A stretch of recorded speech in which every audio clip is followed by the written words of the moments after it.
si je raconte des histoires des Pyrénées avec mon compère, c'est pas seulement parce que nous y sommes nés, hein, c'est parce que les Pyrénées sont les montagnes les plus belles du monde. Hein.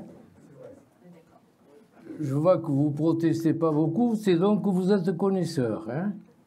Alors, c'est pas moi qui le disais, c'était quand j'étais moi jeune, un vieux, comme on disait, il disait toujours on aura beau faire le tour du monde, on ne trouvera rien de plus beau que les derniers instants d'une soirée d'automne dans les Pyrénées. Il aurait pu dire la même chose le printemps, l'été, l'hiver. Hein. Il disait aussi on aura beau faire le tour du monde, voilà l'Himalaya, les Alpes, les Carpates, quand on sera de retour, on dira les Pyrénées. Hein. C'est quand même autre chose. Hein. Il le disait d'autant plus volontiers que lui, il n'avait jamais quitté les Pyrénées. Mais il le sentait, c'était la sagesse, comme ça, des anciens. Hein. Et c'est vrai qu'une chaîne de montagnes de près de 500 km, hein, qui caressée par la Méditerranée d'un côté, frappée par les vagues de l'océan de l'autre, ce sont 100 pays hein, que se partagent les Catalans, hein, les Ariégeois, les Andorrans, y compris de l'autre côté de la frontière, les Aragonais, les Bigourdans, les Béarnais et les Basques. Hein. Sans oublier les Val d'Aran, ce petit État qui est semi-autonome depuis 1992 et qui se singularise parce que c'est le seul petit État dans l'État où c'est le gascon qui est la langue officielle. En réalité, l'aranais qui est gascon parlé par eux depuis longtemps. Dans les Pyrénées,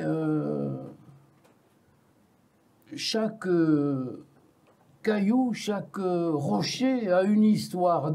Dans la Bigorre, on les appelle les pierres les diseuses de mémoire. À condition de poser sur elles une oreille curieuse, elles vous racontent des histoires bien plus vraies que les témoignages d'archives.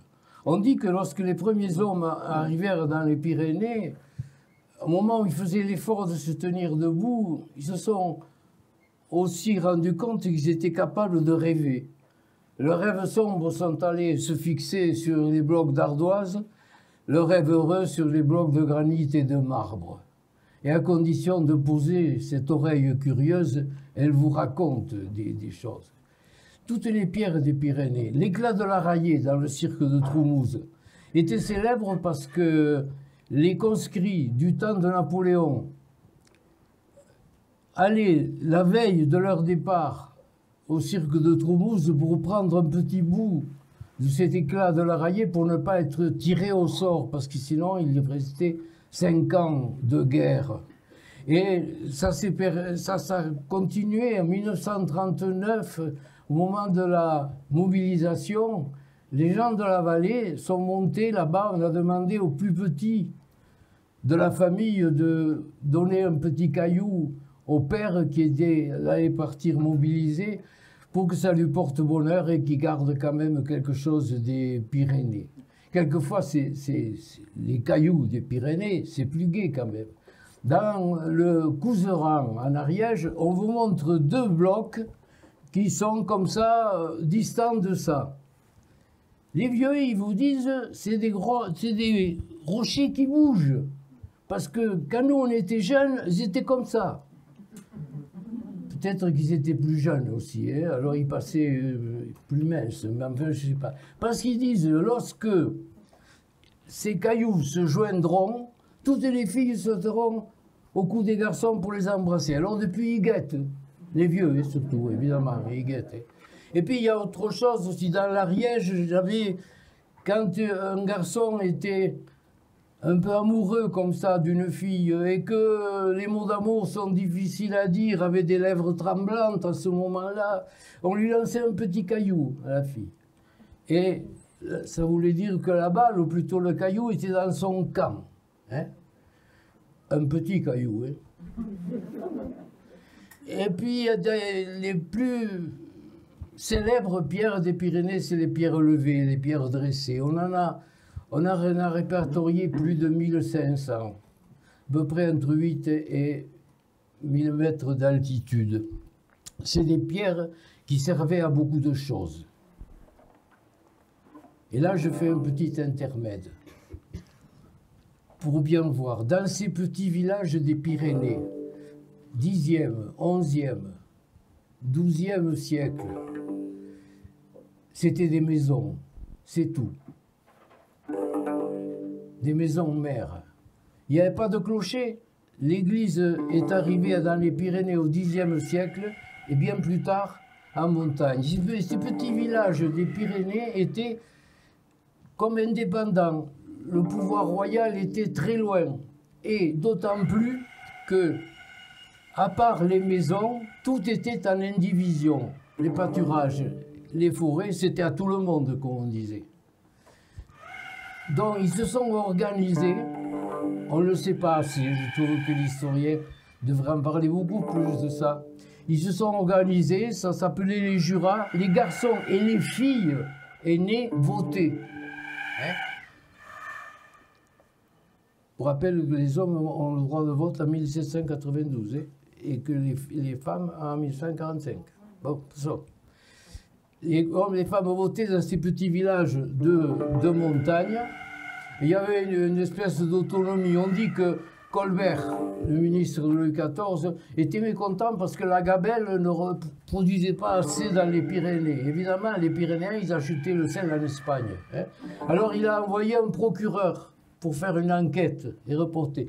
Et ce procureur, il n'est jamais revenu à Paris. Personne ne sait pourquoi.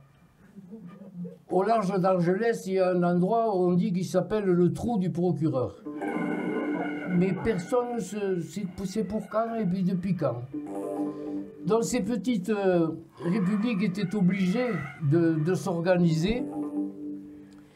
Et les aînés des maisons, vous savez, ça se jouait par maison. Les aînés étaient les seuls qui héritaient le droit d'aînesse. Par conséquent, quand l'aîné se mariait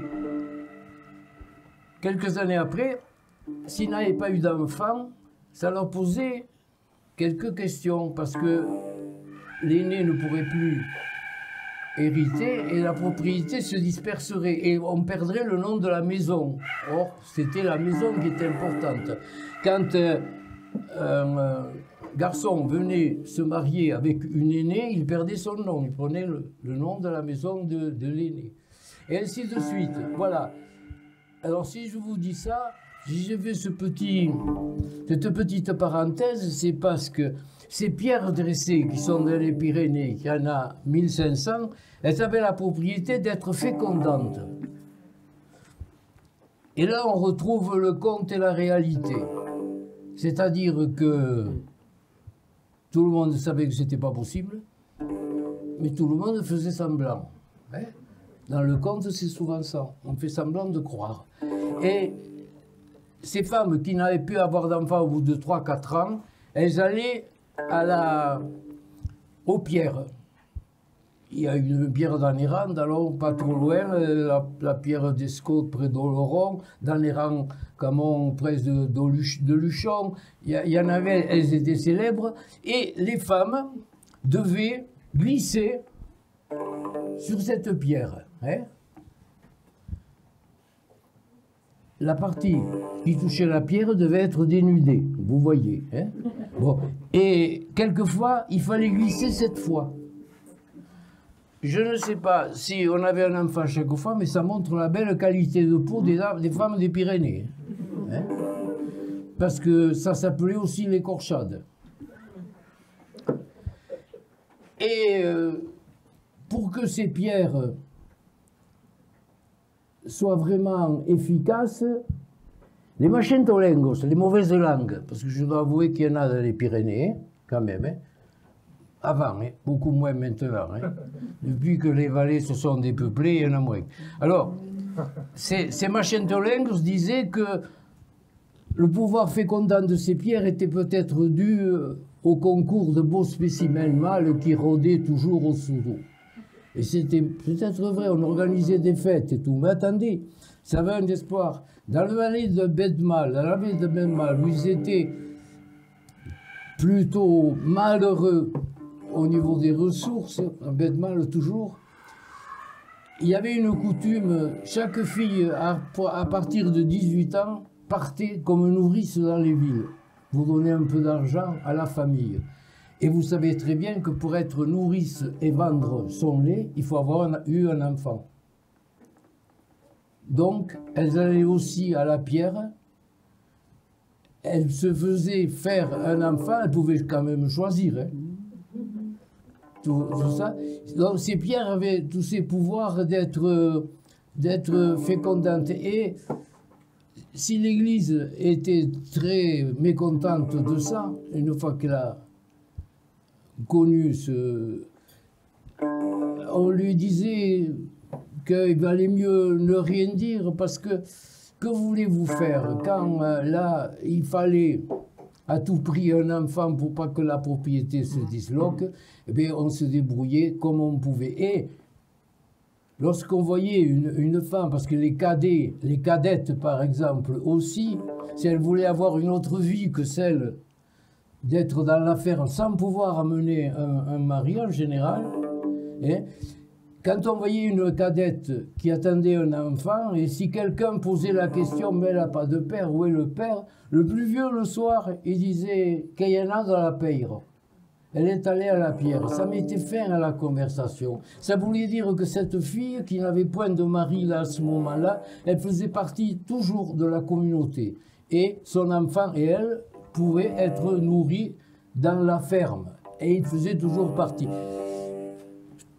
Je vous rappelle que c'est 10e, 11e, 12e siècle, alors qu'on a mis du temps en France à se détacher de filles-mères, hein, pour arriver à femmes célibataires.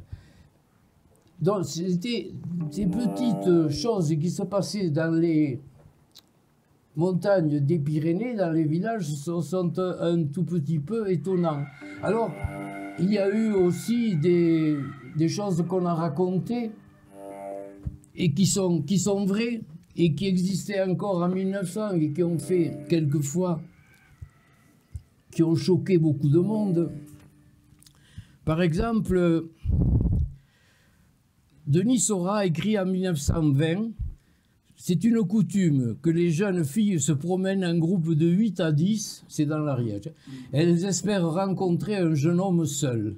Les hommes mariés étaient laissés en paix. Même les jeunes hommes du village étaient épargnés. Mais si un étranger se rencontrait dans un endroit solitaire, les jeunes filles se précipitaient sur lui. Et il y a un article dans la Dépêche, du journal La Dépêche du 1905, qui dit ça, qui raconte ça. Un peu outré quand même, hein, en disant on voit des filles quand même, hein, en groupe, et qui agressent des gens. Alors, Isor Gratakos, dans son livre « Femmes pyrénéennes », elle a eu des témoignages, parce qu'elle a interrogé des gens qui étaient assez âgés, 88 ans par exemple, une en 1950, c'est-à-dire qu'on peut établir à peu près qu'elle a 20 ans. Mais seulement, il y a une pudeur à raconter ça, évidemment. Nous aussi, une fois, on était 9, c'était un voyageur, il vendait des montres. Alors on l'a tenu, il y en a une qui lui a défait les bretelles pour lui enlever le pantalon. Ouais, sans pantalon, il ne pouvait plus partir. Alors, il y en a une, elle a fait avec lui ce qu'il y avait à faire. Et quand il a fini, il était bien content lui aussi. Hein. Seconde informatrice, elle refuse d'abord d'aller plus loin, elle dit « Je ne l'ai fait qu'une fois, et encore pour les aider. Et vous en faites pas, il était content lui aussi. » Elle dit, cette fois-là, l'agression se faisait au bénéfice d'une cadette célibataire, déjà un peu âgée, qui vraisemblablement ne se mariait pas. Et Gratakos conclut, le lien entre domaine économico-social et domaine sexuel est ici mis en évidence. Non seulement la communauté féminine possède une organisation interne, autonome, indépendante de la communauté. Hein? Voilà. Ça se passait, on n'en parle pas beaucoup, hein, dans les livres. L'Église, vous en doutez, a dénoncé ces pratiques au Concile d'Arles, puis elle a fait, en 1800, elle a dit que si on avait été à la pierre, il fallait aller se confesser. Et on ne comprend pas pourquoi, parce que c'est écrit à Luchon. Les Pyrénées sont d'essence divine. C'est Dieu lui-même qui les a modelées, alors qu'il a laissé à ses domestiques le soin de faire les Alpes, l'Himalaya et les Carpates. D'où le relief inachevé et beaucoup moins accueillant.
Oihaneko suhanietan eder suhani gorena. Europako populietan famaturik euskalduna. Hura da zaharrena Kantabriaren semia. Lorius bere lurretan beti libre gondena.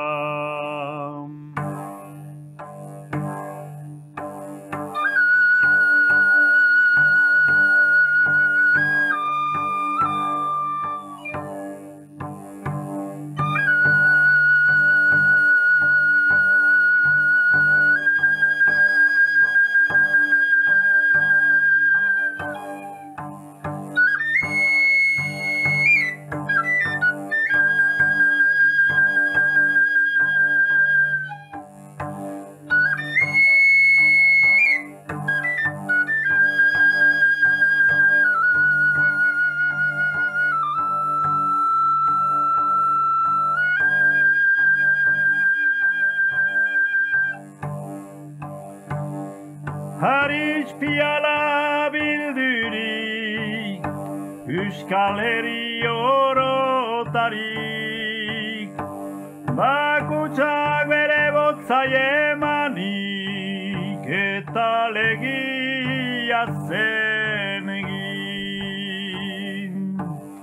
Orai ez da legerik, ez eta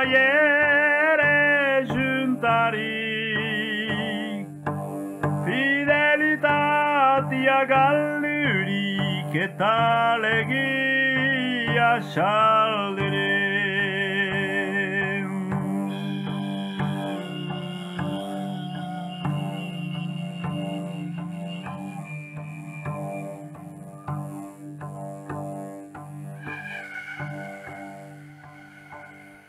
En 1792, comme je vous l'ai dit, on a donné le vote, le droit de vote aux hommes, pas aux femmes.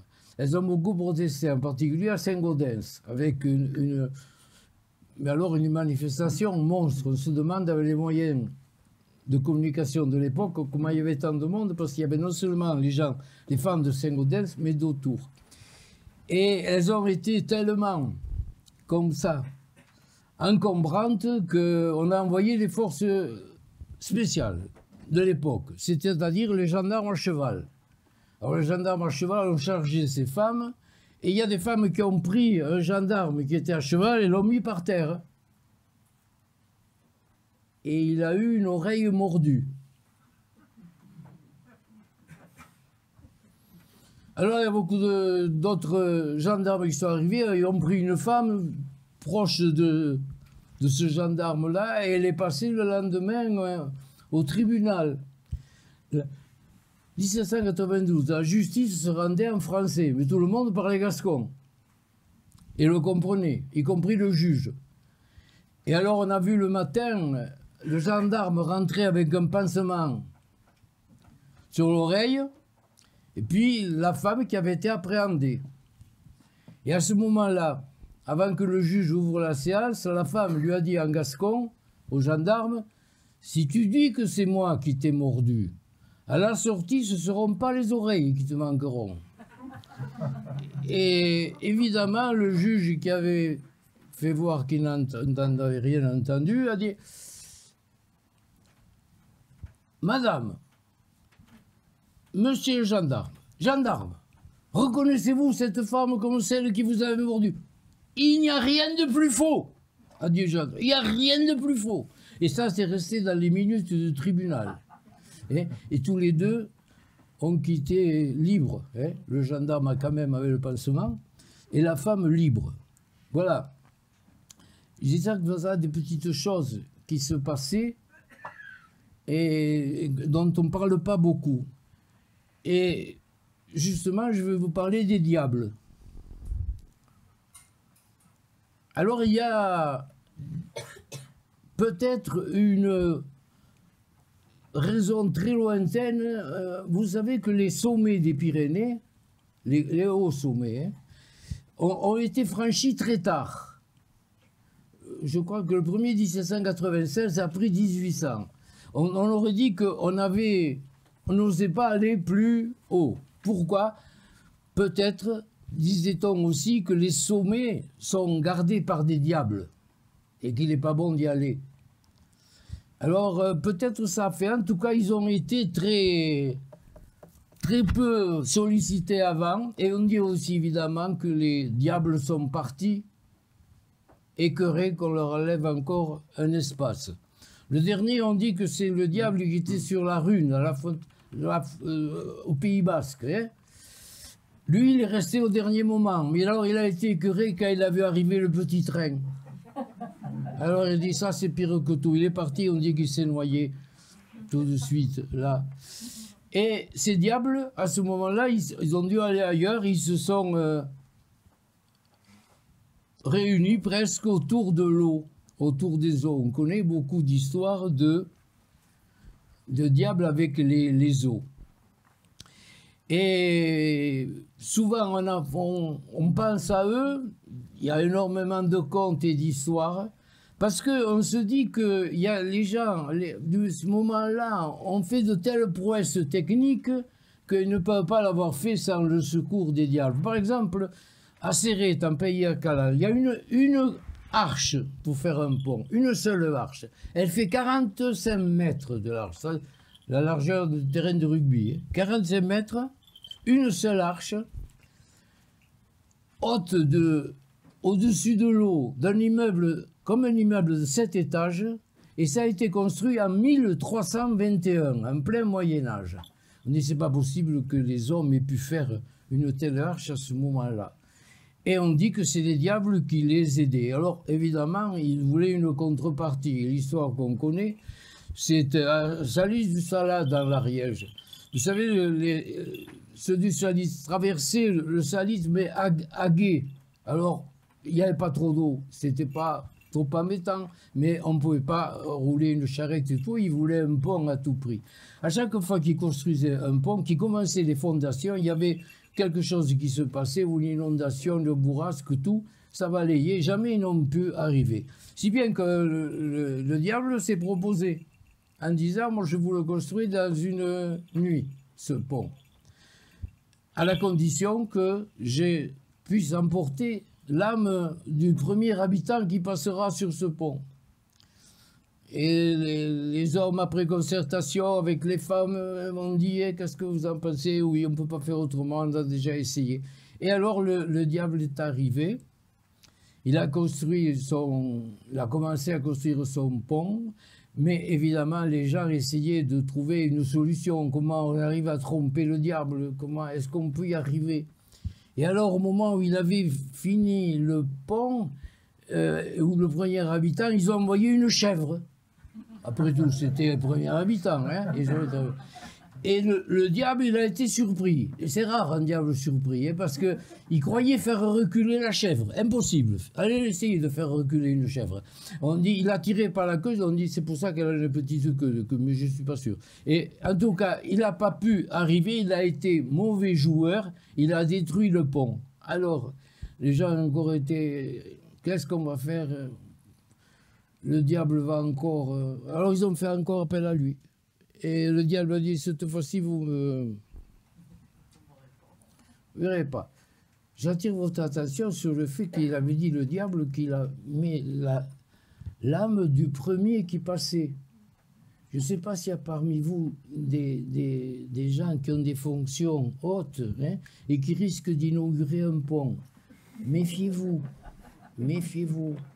On m'a signalé 2 cas de maire, le maire d'une ville, qui a délégué un adjoint trop remuant pour lui faire inaugurer le pont. Hein? Pensez s'en débarrasser. Méfiez-vous si on vous le demande. Le diable, la deuxième fois, a dit « Non, non, cette fois, vous ne mourrez pas, je vais choisir la plus belle fille du village. Je vais lui mettre une bague, comme ça, je la reconnaîtrai. » Alors, il a commencé à construire le pont. Les gens, évidemment, se sont concertés. Il avait dit, avant que le coq chante, il fallait qu'il ait fini. Alors, ils se sont dit, on va faire chanter le coq avant. Alors, le fiancé de la jeune femme qui avait été repérée par le diable, il a essayé de rentrer dans le poulailler. Il a essayé de chanter, de dire c'est la fête, c'est le matin. Le coq n'a pas voulu être complice, il n'a pas chanté. Ensuite, la fiancée aussi, elle-même, elle est venue, alors naïve, elle avait une bague avec un diamant du diable, avait une bougie, elle jouait comme ça. Vous voyez qu'on peut léger comme ça un coq. Et il les regardait avec mépris et tout. Et puis tout d'un coup, la Miniquetto, qui habitait en bas de la rue en pente, elle a dit, c'est pas difficile de faire chanter un coq. Il a lui plongé les pattes dans l'eau froide. C'est vrai? Oui, oui. Alors, on a réuni tous les coqs vite du village, parce que le pont allait finir. Ils ont plongé, et les coqs ont chanté. D'ailleurs, si vous avez un coq, faites-le. Et s'il ne chante pas, ça veut dire qu'il n'est pas d'accord avec les contes des Pyrénées. À ce moment-là, je me demande pourquoi vous le gardez. Alors, il a terminé, mais on dit qu'il lui restait la dernière pierre du pont. Et il l'a jetée dans le Salat. Et les gens du Salat racontent, il n'y a pas si longtemps, ils le racontaient encore, que cette pierre, il y a un emplacement pour cette pierre, ils la prennent, ils la mettent dans cet emplacement, et le lendemain, on la retrouve dans le Salat. On ne sait pas. En tout cas, je peux vous dire que vous pouvez y aller tranquillement dans les Pyrénées. Hein. Il n'y a plus de diables. Hein. Ils ont disparu. Mais je vous fais remarquer que s'ils ont disparu, c'est qu'ils ont existé.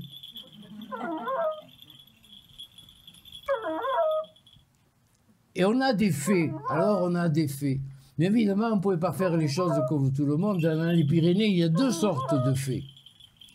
Il y a les faits un peu habituels, celles qui aident les hommes. On dit que c'est elles qui leur ont appris à souder, à braser les métaux, la composition du levain pour le pain, et ainsi de suite. Et puis, leur indiquer certains outils. Mais les hommes essayaient d'être malins. Et un jour, une fée a dit à un homme, je vous ai vu débiter des troncs, si vous aviez un bon outil, vous ferez ça plus vite. Oui, mais quel est cet outil? Ah, eh bien, vous n'avez qu'à le trouver. Alors les hommes ont été malins, ou les fées leur ont fait croire. Hein. Les hommes ont été malins parce que le lendemain, il y en a un qui a dit, ça y est, hein, on a trouvé, hein, pour faire l'outil pour mieux. Et c'est vrai, ça va plus vite. Hein. Et les fées leur ont dit, ah, enfin, vous avez regardé le bord d'une feuille de châtaignier. Et vous avez fait quand même la scie. Eh bien, c'est pas trop mal. Alors, mais les scies. Elle voulait aider les fées, les hommes. On dit que dans les Pyrénées, il y a des endroits avec des sentiers qui vont dans tel domaine, d'un endroit qui ne peuvent avoir été fait que faire des fées. Évidemment, elles ne le font pas avec des outils, elles le font avec des incantations. La plus connue, c'est Pierrick, Pierraille. Pierrick, Pierraille. Pierrick. Et le cendrier, soi-disant, avance. Mais, un homme a ramassé des myrtilles, là un peu au-dessous. Et pendant qu'il ramasse les myrtilles, il a entendu Pierrick, Pierraille. Pierrick, Pierraille. Pierrick, Pierraille. C'est pas fini, non? Pierrick, Pierraille. Pierrick, Pierraille. Et pourquoi pas merdique, merdaille? Elles ont arrêté parce qu'elles n'aiment pas être contrariées, être dérangées, et elles n'aiment pas la vulgarité. Voilà pourquoi, dans les Pyrénées, il y a tant de sentiers qui n'ont jamais été terminés. Les fées ont été dérangées. Et il y a d'autres fées dans les Pyrénées. Là, elles sont rien que dans les Pyrénées qui sont comme ça. Ce sont les dames de l'Aïus, les dames de l'eau. C'est pour ça qu'il ne faut jamais jeter un caillou dans les lacs pyrénéens, ça les irrite. Alors il y a des fées dans les lacs, mais elles ont reçu une malédiction. Elles étaient femmes, elles sont devenues fées. Et elles veulent redevenir fées. Vous voyez, il vaut mieux être femme que fée, d'après elles. Et pour redevenir femme, il faut qu'elle épouse un humain. Les humains, ils ne se précipitent pas trop. Peut-être qu'ils ont peur d'être menés à la baguette, hein, peut-être. En tout cas, ils ne se précipitent pas. Et pourtant, on dit qu'elles sont très belles. On dit que quand elles comme ça, surgissent elles ne sont vêtues simplement que de leurs longs cheveux qui tombent librement sur leur corps. Ça, c'est la formule pour les Pyrénées. Ça marche sur d'autres choses. Hein. Simplement vêtus de leurs longs cheveux qui tombent librement sur leur corps. Alors, les hommes, comme ils se méfient, ils les trouvent belles, ils les guettent. On dit que si elles le surprennent, les fées, ils deviennent nymphadax. Ou bien la statue de pierre. Voilà pourquoi, autour des lacs pyrénéens, il y a tant de statues à forme humaine. Et un homme, un jour, qui s'appelait Abadi, de Syrinx, il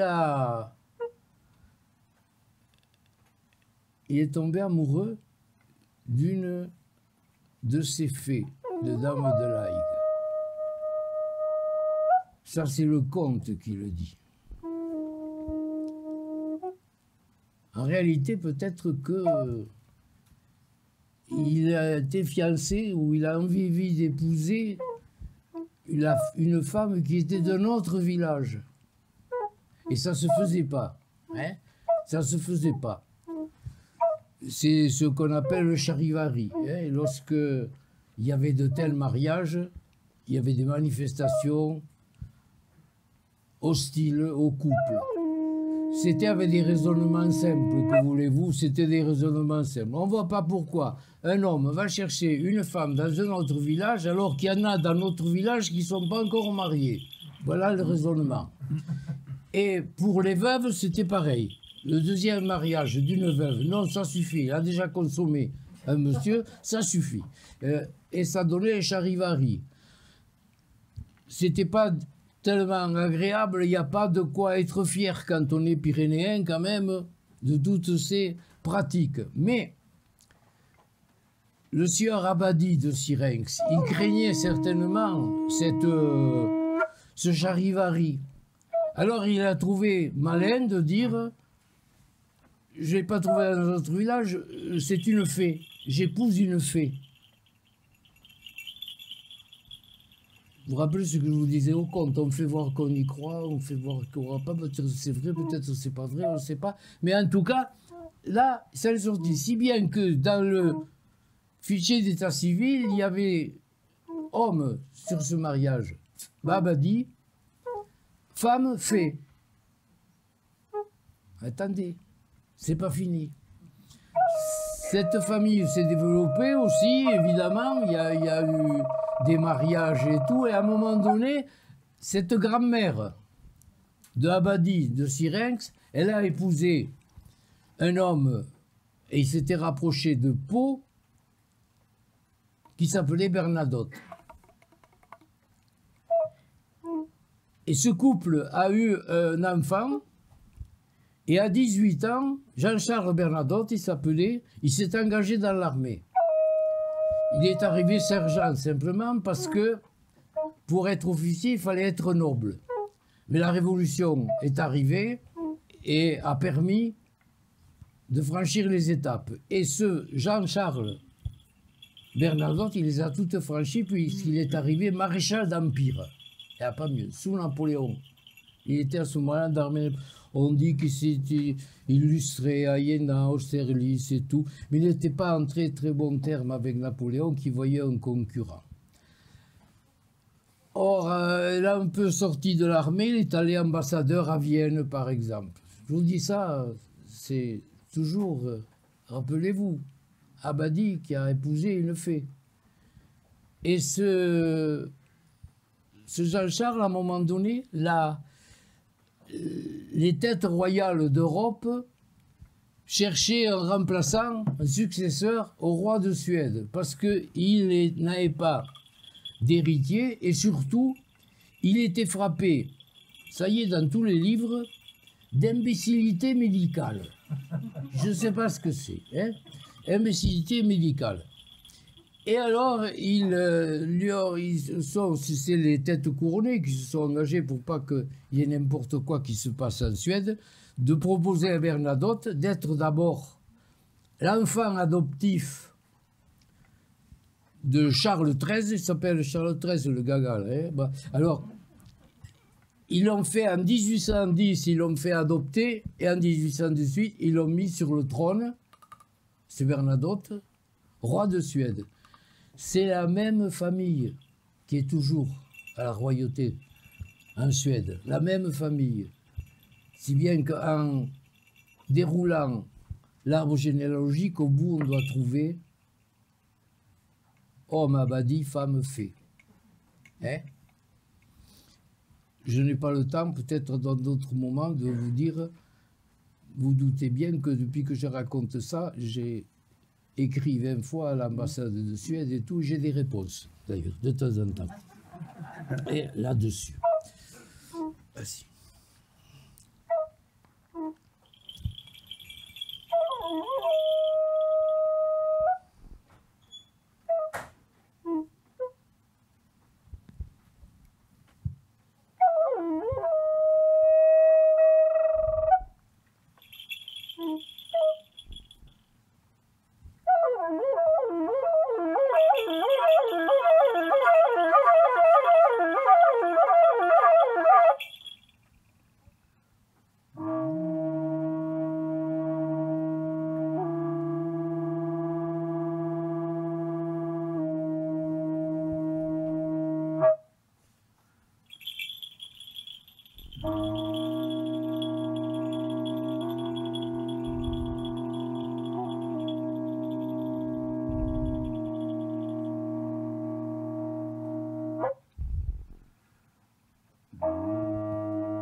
Sashinetsi behar. Ez direla, ez zeran behar. Faut pas dire qu'elles existent. Faut pas croire qu'elles existent. Faut pas croire qu'elles existent. Faut pas croire qu'elles existent. Mais faut pas dire qu'elles n'existent pas.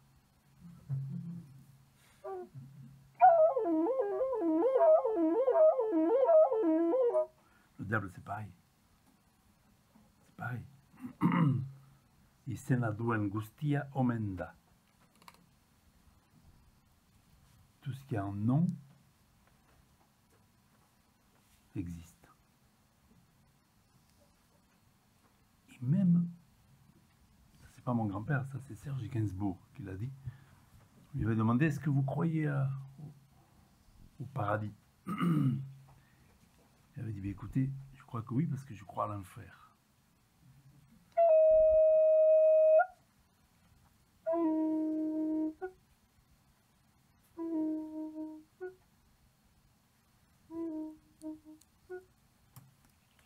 Des personnages oubliés, on en a dans les Pyrénées, oubliés, on les a dans aucun livre d'histoire. Et pourtant, ils ont fait des exploits. Le sire de Caltesbon, il était sur le château de Mauvezin. Vous connaissez Mauvezin, entre Bagnères et l'Almezan, hein, près de l'Escaladiou. Et il était donc le sire de Castelbon dans ce château. Et il était marié à la belle Léona. Voilà. Dans toute la littérature de l'époque, on trouve la belle Léona. C'est tout. On ne sait pas. Et il l'a trouvée tellement belle qu'il en était un peu jaloux, évidemment. Et lorsqu'il y partait, lui, pour faire d'autres expéditions, il craignait que les pages et troubadours ne lui content des chansons de gestes de trop près. Alors il se dit, le mieux, puisque c'est un trésor, c'est de la mettre sous clé. Et évidemment avec une ceinture de chasteté. Alors il a fait venir le forgeron de Caverne pour prendre les mesures. Et on a fait venir la belle Léona, et pour prendre la vendure, il fallait qu'elle se soit dévêtue. Et quand il l'a vue, simplement vêtue de ses longs cheveux qui tombaient librement sur leur dos, il a eu un tour de forgeron, un coup de sang, mais de forgeron. Et au lieu d'abaisser son marteau sur l'enclume, il l'a abaissé sur la tête du sire de Castelbon, qui assistait de trop près à l'opération. C'est pas marqué dans les livres d'histoire, c'est peut-être le coup le plus frappant de féminité pour l'époque. Hein? Et cette ceinture de chasteté se trouve au château de Mauvezin. Vous pouvez la voir. Et il y a la petit exploit aussi, quand même, Gaille Mariol. Gaille Mariol, c'était un hussard de la garde qui est né à Lacéo, au-dessus de Campan. Et il était un soldat de Napoléon. C'était un gaillard de 2,10 mètres. Si vous rentrez en ce moment à la mairie de Campan, la salle des mariages, il y a un grand portrait de Gaille Mariol. Il était de la garde rapprochée de Napoléon, 2,10 mètres, tant qu'à faire, il avait pris quelqu'un. Hein. Vous savez, on rapporte qu'au passage du pont d'Arcole, vous vous souvenez l'image du livre d'histoire avec le drapeau et l'armée, il paraît que Napoléon avait glissé sur le bord. Et ça arrive au grand de glisser. Et c'est Gaille Mariol qui l'a rattrapé et qui l'a remis là. Il a eu la Légion d'honneur. C'est vrai. Motif précieux en campagne. Il a fait un autre exploit encore. Sur les bords du Niémen, lorsque les deux empereurs de Russie et Napoléon devaient se rencontrer pour traiter de Tilsit, le tsar n'était pas encore là et Napoléon est arrivé. Et donc, il allait attendre. Alors, pour l'honorer, Gaille Mariol a pris, monter comme ça, lui présenter les armes, mais il a pris ce qu'il avait à côté, c'est-à-dire un canon. Les historiens nous disent que le plus léger, il pesait 300 kilos. Alors il a prêté comme ça serment. Napoléon, évidemment, lui a accordé 2 mois de solde supplémentaires pour exploit au Yémen. Et ça, vous pouvez le regarder dans les archives. Ça existe. Hein, exactement avec ces mêmes mots. Et d'autres un peu plus souriants, c'est l'abbé de Bidasouet. C'était un basque, curé d'Asparin. C'est vrai, ça c'est vrai. Et comme vous avez entendu tout à l'heure chanter en basque, lui c'était un basque aussi, il avait même écrit un livre en basque, et il racontait que le basque c'est la langue du paradis. Et il disait, voyez, à Bidaraï, vous savez, entre Bayonne et un peu plus haut là, il y a un pont qui s'appelle le pont d'enfer. Je vous ai dit qu'il y a une vingtaine de ponts du diable, mais il y a un pont d'enfer. Et pourquoi il s'appelle le pont d'enfer? Bidasouet disait, parce que le diable n'est pas arrivé à prendre le basque, alors il s'est noyé de dépit, là, dans le pont.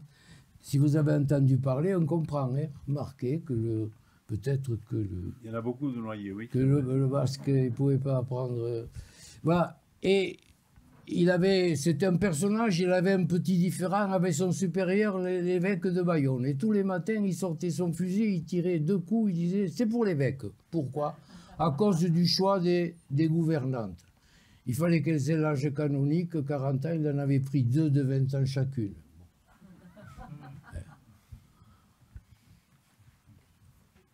Et le dernier, encore moins connu, c'est le fossoyeur de Cap-Verne. À Cap-Verne, il y a une église, maintenant elle est fermée. Mais si vous demandez la clé et tout, on vous l'ouvre, on peut voir. Il y a une vierge à Rentrant. C'est pas extraordinaire. Mais c'est une vierge qui parle une gourde. Or, c'était le passage obligé pour ceux qui allaient à Saint-Jacques de Compostelle. Et dans une gourde, on ne met jamais de l'eau. Hein, ça lui fait mal à la gourde.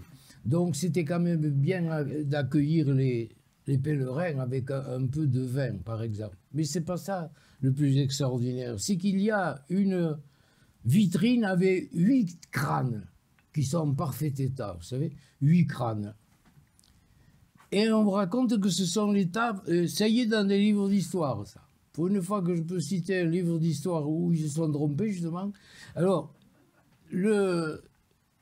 c'était des crânes de Templiers, parce que Philippe le Bel, il en avait eu assez des Templiers, il a voulu prendre leur fortune, parce qu'ils étaient devenus les banquiers de la papauté. Ils ont inventé, l'ordre des Templiers, ils ont inventé l'assurance. Hein, c'est une sacrée idée, ça. Hein, c'est-à-dire qu'ils assuraient les pèlerins de Saint-Jacques. Et ils sont devenus immensément riches. C'est devenu la banque de la papauté et beaucoup de rois demandaient de l'argent aussi aux Templiers. Philippe le Bel, lui, il a dit je vais m'accaparer tout ça. En 1305, il en a fait arrêter énormément. En 1315, il en a fait décapiter. Et les autres, il les a brûlés. Bref, quoi, il y avait tout ça. Et on vous dit que ces crânes, ce sont des crânes de Templiers qui ont, vous voyez, Philippe le Bel, hein, 1300, par là, donc ça fait du temps. Et comme on lui disait, mais ils sont en parfait état, et le fossoyeur, il a dit, mais quand ils sont usagés, je le change. Et si bien qu'ils sont dans des livres d'histoire sérieux, et avec la photo, on se demande à quel moment ils ont pris la photo, hein, pour voir les étapes. Donc, c'était des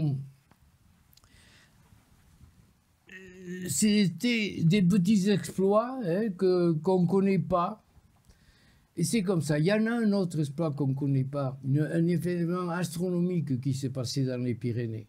Vous savez, dans beaucoup de pays, on vous montre un endroit, on vous dit c'est ici que le soleil et la lune se sont épousés. On a dit ça peut se passer que dans les Pyrénées, quelque chose comme ça. C'est les Ariégeois qui ont dit ça. Hein. Parce qu'on rappelle beaucoup de choses. Il paraît que les Pyrénées avaient beaucoup d'or. dans le temps. La preuve, les Phéniciens, ils venaient faire leur ancre de marine en or, dans les Pyrénées. Bon, paraît qu'on voyait beaucoup comme ça de massifs d'or, mais les hommes trop avides des richesses ont mis le feu à la forêt et, comme on dit rapidement, l'os a fondu.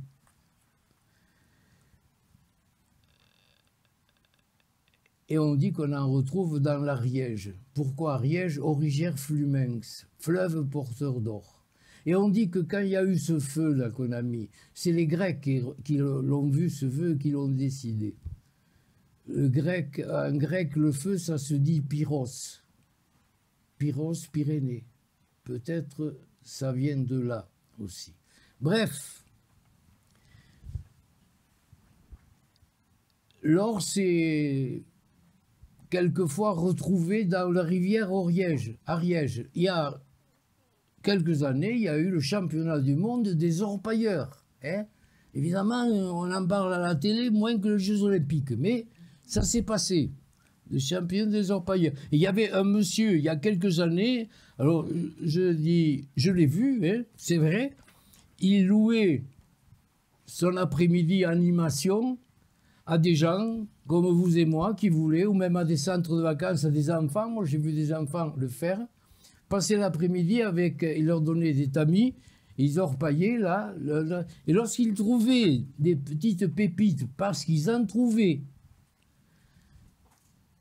pas énormément, hein, mais il y en avait, qui ont passé tout l'après-midi à orpailler, dans l'Ariège, il y en avait. On allait voir un bijoutier qui était d'accord, il vous pesait les paillettes que vous aviez trouvées et il vous faisait choisir un bijou à le même poids. Si vous le vouliez vraiment du même poids, il vous faisait payer quand même la main-d'œuvre pour l'avoir transformé. Hein. Mais vous n'étiez pas obligé. Eh bien, donc, c'est pour ça que les gens de Salis, de Salade, de la vallée, ils vous disent c'est bien ici qu'ont eu lieu le mariage du soleil et de la lune, puisque dans cette vallée, il y a une mine d'or, comme le soleil, et tout à côté, une mine d'argent, comme la lune. Alors,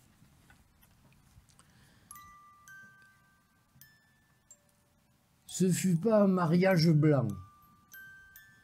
Les étoiles sont nées de cette union. Ne les appelle-t-on pas depuis les graines de lune?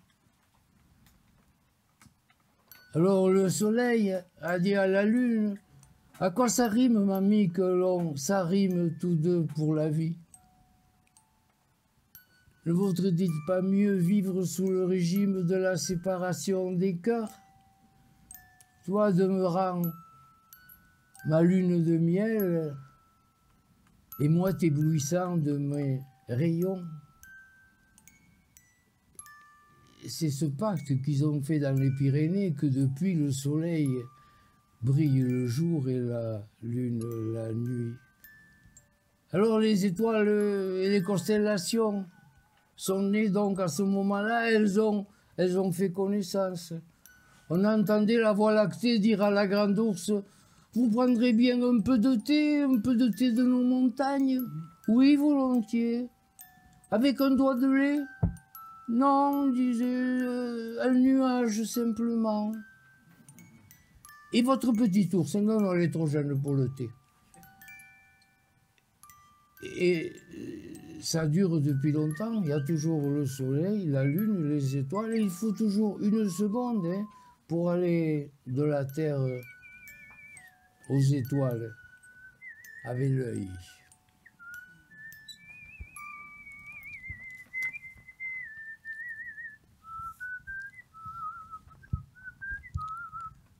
Alors,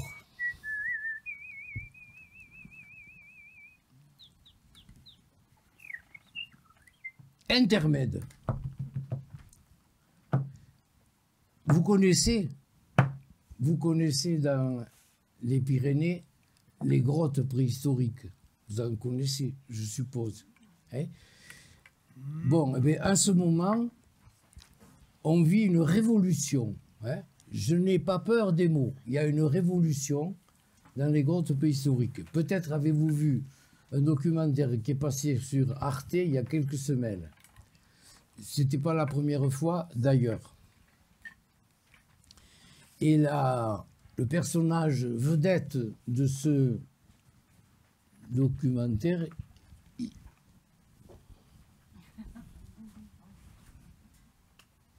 je vais vous dire.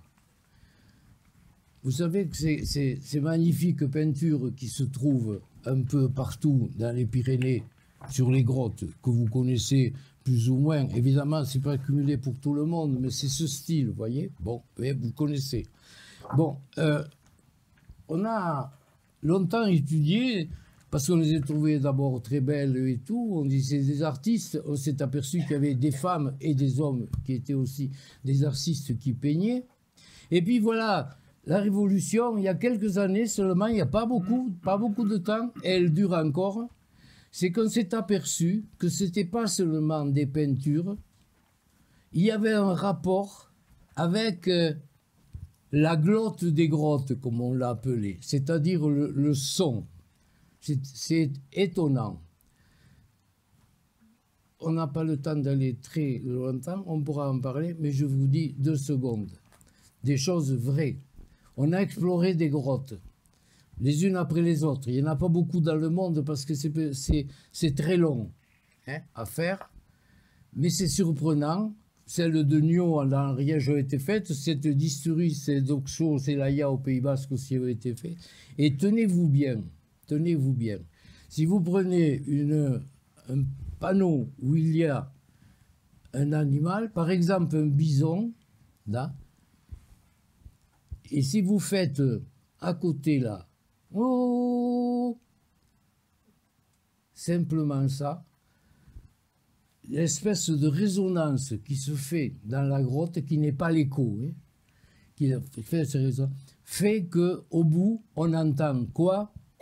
Le rugissement d'un bison, tout en faisant simplement « ouh ». La glotte des grottes, c'est... Je ne sais pas si vous songez que je vous raconte n'importe quoi, mais c'est pas vrai. Pas là, Pas là, c'est vrai. C'est pas vrai que c'est pas vrai, enfin. Voilà, ouais, c'est vrai. Il est bien placé pour en parler, lui. Lui aussi, parce que... La résonance de ces petites excavations est telle qu'une simple vibration sonore se transforme en beuglement de roc. Voilà ce qu'ont dit les chercheurs. C'est quand même extraordinaire ça, parce qu'on s'est aperçu que donc toutes les peintures qui sont là ont été faites pas seulement pour la paroi et tout. On savait que quand il y avait un relief, on pouvait dessiner un museau, par exemple. Quand c'était un arrondi, on pouvait dessiner un ventre. Mais là, c'est que tout a été fait en fonction du son, pour retrouver le son de ces animaux représentés. C'est quand même une révolution. Il y en a qui sont très mécontents de ça, c'est les chercheurs d'avant qu'on leur a foutu tout à l'heure maintenant. Ils sont tous, c'est comme ça.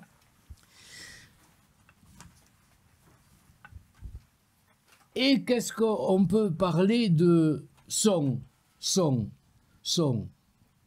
résonne. De là, il y a musique, c'est pas loin. Est-ce qu'ils faisaient de la musique? Eh bien, on a trouvé dans des grottes des restes qu'on appelle, on a peut-être des restes, des flûtes, qui est simplement un tube. Voilà. C'est-à-dire, ce tube-là, il a été fait sur un os de vautour, de l'aile de vautour, et il y a envoyé 4 orifices d'un côté, aucun de l'autre. Elle est vraie, celle-ci, c'est-à-dire ce os de vautour, ce n'est pas une autre trouvée à Isturis, c'est exactement la même, sur modèle d'Isturis, faite maintenant. On pouvait, à ce moment-là, il y a 3500 ans, avec des silex, très facilement faire ces trous. On a trouvé ces flûtes. Souvent, dans les flûtes, là, qu'il a joué, mon camarade. Il y a quelque chose au bout. Là, un sifflet, ou bien des anges. Il n'y en a pas. Il n'a pas voulu me le montrer. Bon, ou bien des anges. Elles se sont peut-être perdues, alors que l'os, lui, a subsisté. Mais sans rien, simplement un tube. Est-ce que ça faisait de la musique, ça? Alors, comment savoir? On n'a pas d'enregistrement. Est-ce qu'il faisait de la musique à ce moment-là? Et alors, des chercheurs ont eu l'idée de présenter un musicien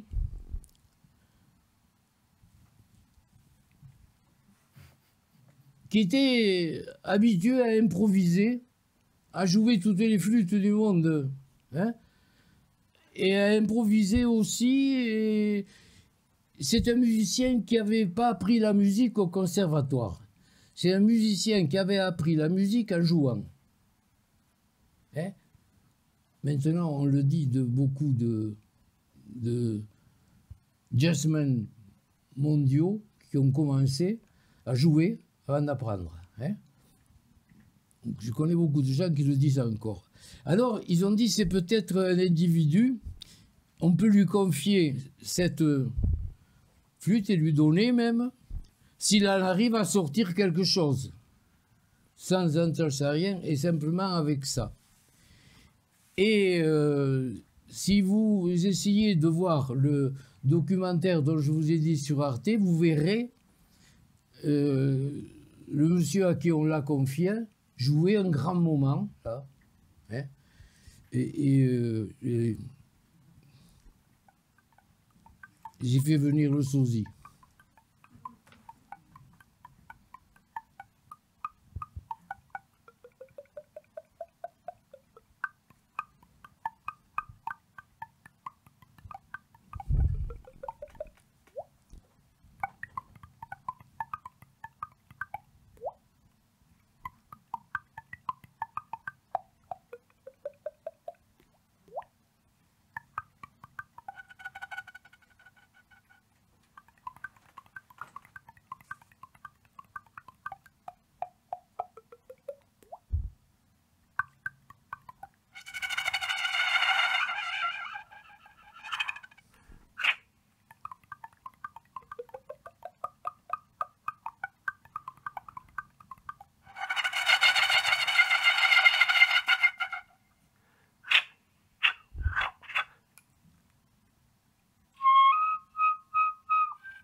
Et depuis, l'eau continue de couler.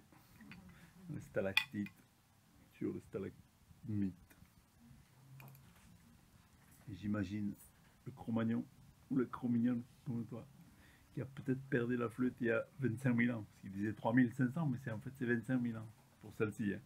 Il y en a une autre qui est dans une couche où il y a 35 000 ans. L'Aurignacien en fait. Pas très loin d'ici d'ailleurs. Et celle-ci. Alors qu'est-ce que c'est la musique? Jusqu'où commence la musique?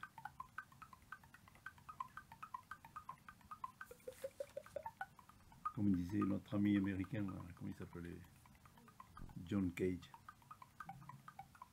Le problème avec les sons, c'est la musique. En fait. Oui. En parlant comme ça des Pyrénées, si vous êtes féru de légendes régionales, vous devez trouver drôle que n'intervienne un ours. L'ours quand même, dans les Pyrénées, non? Hein? Ouais. C'était un personnage qui occupait les Pyrénées avant que les hommes arrivent. Et on peut s'imaginer que lorsque les hommes sont arrivés et qu'ils ont vu surgir aux alentours, par exemple, de la Chandeleur, quand il a terminé son hibernation, l'ours, là, c'était le renouveau, c'était le printemps. Et peut-être a-t-il représenté celui qui amenait le printemps. Pas s'étonner que jusqu'au Moyen-Âge, il soit le roi des animaux. Le roi des animaux, c'était l'ours, dans toutes les civilisations, jusqu'au Moyen-Âge, où il a été détrôné. Alors, cet ours, vous avez, même si vous ne suivez pas de près, on entend toujours des choses. L'ours, c'est l'ancêtre de l'homme pour les Basques. Dans les légendes basques, on dit que c'est l'ancêtre de l'homme. Pour d'autres, c'est un homme déchu. Et cette ressemblance avec l'homme, c'est vrai qu'elle est étonnante, mais elle se comprend. L'ours a la spoupos, les mamelles, sur la poitrine, comme les femmes, alors que la plupart des animaux l'ont sur le ventre. Et lorsque les premiers hommes et les hommes ensuite ont vu une ours allaiter son petit, c'est à peu près la même position que la mère avec son enfant. Et elle le tient. Parce que je rappelle, les poupes sont en haut. Hein?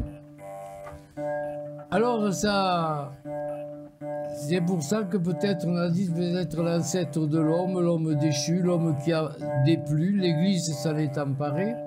Parce que c'est l'Église qui a fait qu'il n'est plus roi des animaux depuis le Moyen-Âge. On disait qu'il couvait, il montait la nuit dans les couvents de femmes, l'ours. C'était terrible. Et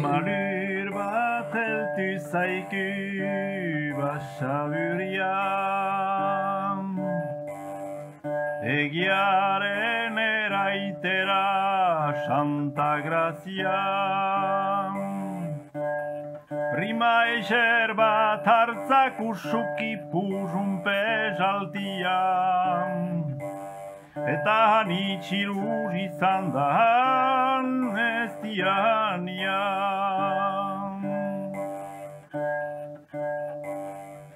Utsua izan balitz arrakoitian Iurka aski zukian hoaren hasitzia Bena hartzarin urre leiteke mentura hasitzera Zeren eta hura beita oro malezia. Voilà, dans cette chanson, il parle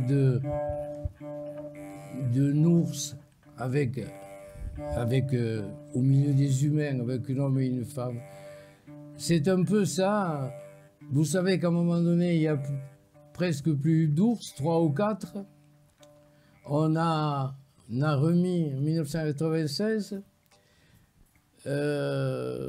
quel est l'avenir de l'ours? On a peur que, c'est pour ça qu'il a chanté aussi cela, on a peur que bientôt l'ours ne soit plus que dans les chansons ou dans les contes. Hein? Parce que peut-être on ne peut pas prendre parti aussi rapidement de dire en 96 on a introduit 3 et Melba là, qui a été introduite a été tuée 2 jours après par un chasseur qui avait dû le prendre pour un autre chasseur parce que je ne pense pas qu'il est confondu avec un lapin. Hein. Mais ça a commencé comme ça et puis ils sont un animal intelligent. Seulement, on les avait introduits à Mel, dans Haute-Garonne. Et ils ne savaient pas que... On l'appelle le courayat, hein, et courayat, c'est-à-dire le vagabond, l'ours, dans les Pyrénées. Le vagabond.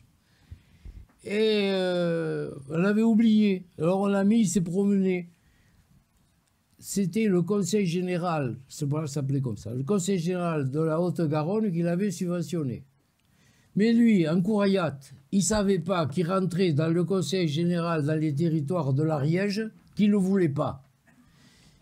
Et ils sont de même couleur politique. Hein. Quoi, c'est encore plus difficile à comprendre hein, pour un ours. Si bien que, comme ça, ils ont vagabondé au gré de leur fantaisie.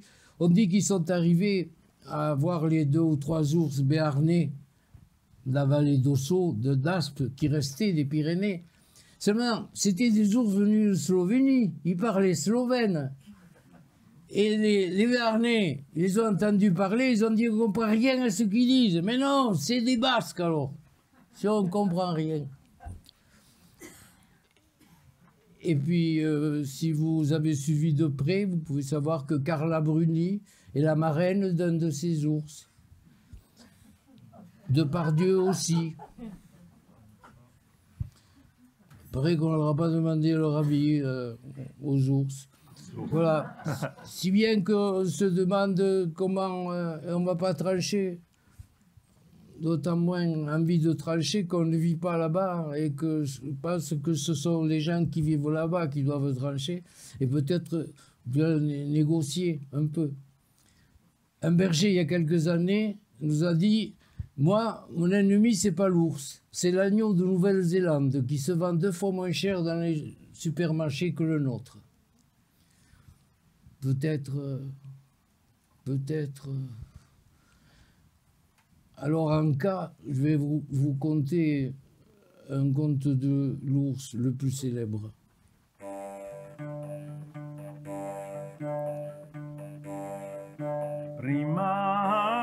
Rimandiaren affligitia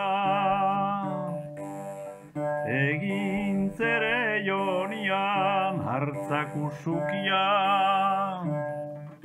menturaz eta kostentziozu kolpiura bizia gangrenatzen aixa beita hartzaren usukia maider behadien erranari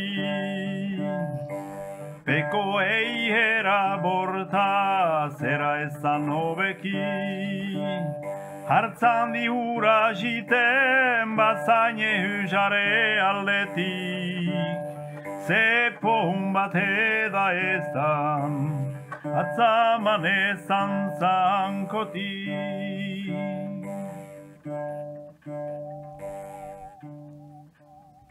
Dans un village des Pyrénées adossé à la montagne, vivait une femme qui un jour allait au-dessus dans un petit bois. Au printemps, elle y cueillait des bouquets, l'été des fraises et des framboises, des champignons, des châtaignes en automne et des brindilles en toute saison. Mais il existe une herbe que les animaux savent éviter, mais pas les humains. En montagne, ça s'appelle l'herbe d'égarement. Et cette jeune femme a mis le pied sur l'herbe d'égarement. Elle suivait un papillon dont les airs de pourpre et d'or l'avait séduite et elle a marché sur ses terres. Elle a erré comme ça jusqu'au soir. Et un ours, à la nuit tombante, est passé et l'a prise dans ses gros bras velus. Il l'a menée dans sa tute. Et là, dit le conte, ils ont fait le petit. Quelques mois après, cette femme a mis au monde un enfant, tout duveteux, qui avait une allure bien particulière. La maman l'a trouvé évidemment le plus beau du monde. Et en souvenir de son père, à elle, elle l'a appelé Jean. Le père ours n'y avait aucun inconvénient. Il s'occupait de cette femme et de cet enfant. Quand ils partaient aux provisions, il leur amenait souvent du miel, quelquefois un agneau, beaucoup de fruits, du poisson même. Mais quand il partait aux provisions, il avait soin de mettre une grande lose, une grande pierre pour boucher l'entrée, pour pas qu'il puisse s'échapper. Et la mère parlait à Jean en lui disant comment c'était le village, qu'il y avait une école, comment on vivait dans ce village. Et alors Jean a dit, lorsque nous serons assez forts pour pousser cette lose, quand notre père ne sera pas là, on partira, on s'échappera. La mère a été d'accord et on dit que c'est lorsque Jean a eu 7 ans qu'il a poussé la lose avec la mère et ils sont toujours tous les deux partis vers le village en courant. Quand l'ours s'en est aperçu, lui aussi est parti vers le village, mais il s'est arrêté à l'entrée du village. Il savait qu'il valait mieux pour lui. Et Jean a dit à sa mère pourquoi il ne peut pas venir avec nous. Et sa mère lui a dit parce que ça ne se fait pas. Et on a entendu pendant une semaine ces pleurs, ces plaintes de l'ours. Et puis c'est ça arrêté. Mais la mère et l'enfant n'ont pas été aussi bien accueillis qu'ils auraient cru. Cette femme qu'on n'avait pas vue de 7 ans, cet enfant un peu curieux, ils ont dû s'héberger dans une bergerie à l'écart du village. Mais elle l'a envoyé à l'école quand même. Et à ce moment-là, à l'école, chaque enfant devait porter chaque jour une bûche pour entretenir le feu pour la journée. Jean, lui, venait avec 2 arbres, comme ça, chacun. Et les enfants aussi se sont moqués de lui. Il a grandi, on s'est toujours moqué. Il était prêt toujours à aider. Les travaux de force, on l'appelait, et il aidait, Jean. Mais un jour, il a dit à sa mère, je voudrais partir dans le monde et apprendre un métier. Il lui a dit, alors Jean a ramassé beaucoup de bois pour le laisser à sa mère tout autour de la bergerie. On dit qu'il a mis ses souliers neufs, il a embrassé sa mère et il est parti. Marche aujourd'hui, marche demain. À la fin du compte, il aura fait du chemin. Et sur le bord du chemin, il a trouvé l'atelier d'un forgeron. A dit, Schatz, maître, est-ce que vous chercheriez pas par hasard un apprenti? Si, j'en veux un. Quand même, le maître, il a regardé Jean qui avait quand même dans l'allure, il s'est dit, voyons. Alors il lui a dit, pose ton sac et rentre, il faut battre le fer tant qu'il est chaud. Alors Jean, lui, avec les pinces, il a pris un fer qui était dans la braise, il l'a posé sur l'enclume et il l'a frappé. Et l'enclume s'est enfoncé dans le sol. Bon début, lui, le maître. Et Jean, un peu gêné, alors a pris son enclume avec 2 doigts et l'a déterré comme on l'aurait fait d'un radis. Et le maître lui a donné les travaux les plus pénibles, le cerclage des roues, les charrues. Et Jean tapait si fort qu'il faisait des éclats, beaucoup d'éclats. Et pour le maître, c'était de la perte. Alors, au bout d'un certain temps, le maître lui a dit, je crois que tu as terminé ton apprenti, ton apprentissage, tu peux t'en aller. Comme il lui proposait aucun gage, Jean a dit, je peux ramasser tous ces brins-là, comme ça, de fer que j'ai gâché, m'en faire une canne et l'emporter? Oui, pas toujours. On dit que Jean a fait ainsi une canne qui pesait 6 quintaux. 6 quintaux de l'époque, c'était 300 kilos, mais quand même, c'était pas trop mal. Marche aujourd'hui, marche demain. À la fin du compte, il aura fait du chemin.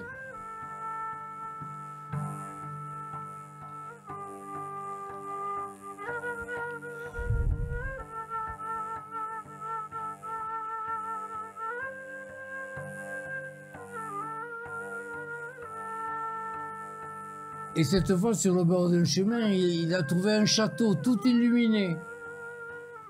Le pont-levis était baissé. Il l'a pris, il a tapé avec sa canne de ciguento. Il y a quelqu'un? L'écho seulement a répondu. Alors, il est rentré dans le château et par instinct, il est arrivé à la cuisine. Je dis par instinct parce qu'il y avait longtemps qu'il n'avait pas fait se chamailler ses dents. N'est-ce pas? Il n'avait rien reçu à son palais. Et à la cuisine, il a vu un mouton qui tournait tout seul à la broche, un grand toupie pendu à la crémaillère, il a soulevé le couvercle, une garbure y mijotait. La table était mise, pain, vin, rien n'y manquait. Que voulez-vous qu'il fît? Il avait l'estomac aussi ouvert que le portefeuille d'un avocat. Et il s'est mis à manger, il s'est mis à commencer à manger. Et vous savez ce qu'on dit, qui d'ordine, et réciproquement. Il a passé une excellente nuit, le ventre rebondit. Le lendemain matin, il avait quand même envie d'un petit déjeuner. C'est vrai que une garbure et un mouton, ça ne se mange pas comme l'œuf à la coque. Mais de là à laisser, déjà il avait des principes simples. Il disait, au travail on fait ce qu'on peut, mais à table on peut se forcer, non? Et alors il commençait à faire son petit déjeuner quand tout de coup de la cheminée est tombée une tête, des bras, un tronc, des jambes, tout ça s'est reconstitué. Un homme pas du tout sympathique a surgi, il a dit « Jean, allume-moi la pipe ». Lui, Jean, il était toujours en train de déjeuner, lui, allume-la toi-même. Et l'homme plus en colère, allume-moi la pipe ou il va t'en cuire. Jean lui dit, écoute s'il pleut. Comme on dit, dans les Pyrénées, va écouter s'il pleut. Sous-entendu, la paix va écouter s'il pleut. Et l'homme, à ce moment-là, bondit sur Jean. Mais Jean l'a pris par la barbe, comme nous, on l'aurait fait d'un noyau d'abricot et l'a balancé sur son épaule. Non, ça lui avoir fait toucher la crâne de Siquento, en passant. Ça a mis fin à la conversation. Jean a continué son déjeuner. À un moment donné, l'homme s'est revenu un peu comme ça, à la tête. Il lui dit « Qu'est-ce que tu as encore ?» lui dit Jean. « Non, non, non, non, non, non. Sinon, ma canne, oui, oui, oui. Si tu me laisses la vie sauve, je te donne le secret du château. » Mais dis, en bas, j'ai 3 belles dames que je veux vendre à de riches seigneurs. Comme esclave ou comme femme, si tu veux, elles sont à toi. Allons voir. Jean est descendu, il a fait un signe et l'homme a fait tourner les clés des cadenas. Elles ont été libres. Je suis Jean de l'Ours, je ne cherche ni femme ni esclave. Il les a pris toutes les 3 et les a remontées dans la cour du château. Et là, il les a vues, elles l'ont vu, elles l'ont embrassé, toutes les 3 forcément. Et il s'est évanoui, Jean. Il n'avait pas l'habitude. Elles l'ont ranimé avec tant de douceur qu'il s'est évanoui de nouveau. Mais que t'arrive-t-il, Jean? Il ne le savait pas, lui, Jean, ce qui lui arrivait. Hein? Parce que si vous l'aviez vu, vous ne l'auriez pas reconnu. Il avait une barbe frisée, il avait des yeux où se reflétait le soleil. Il n'était plus comme maman. Ce qu'il ne savait pas, C'est qu'un homme est toujours un ours jusqu'à ce qu'il se soit vu dans les yeux d'une femme. Hein? Oui, c'est un conte quand même. Hein? Et alors, Et trois à la fois, hein? Trois à la fois. Alors ils sont partis bras dessus tous les quatre. Le conte, ceux qui ont fait le conte ne le dit pas, mais on sait que Jean a fait des exploits à travers le monde. Mais vous savez, comme on dit, passe un jour, passe l'autre, à force de passer la vie, et comme tous les Pyrénéens éloignés de la montagne natale, il a voulu revoir ses Pyrénées. Quand il est arrivé dans la vallée, on lui a appris que sa mère était morte. Alors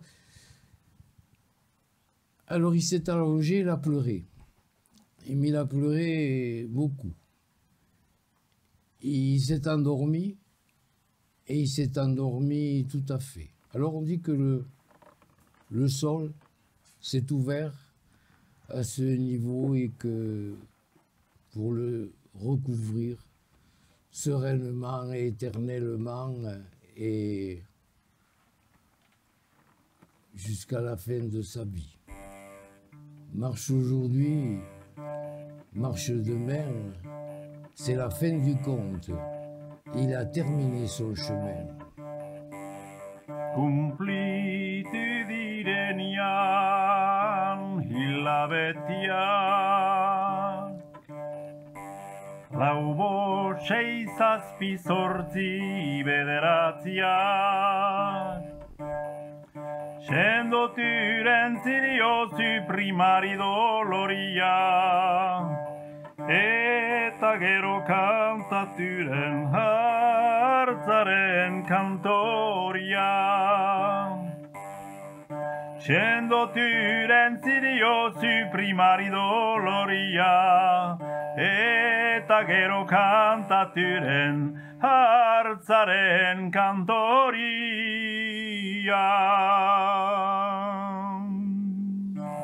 Cric, cric, mon compte est fini, crac, crac, mon compte est acabat. Mon camarade et complice et moi avons terminé pour ce soir et la musique et les histoires. Bonne fin de soirée, bonne nuit, à demain Maïti.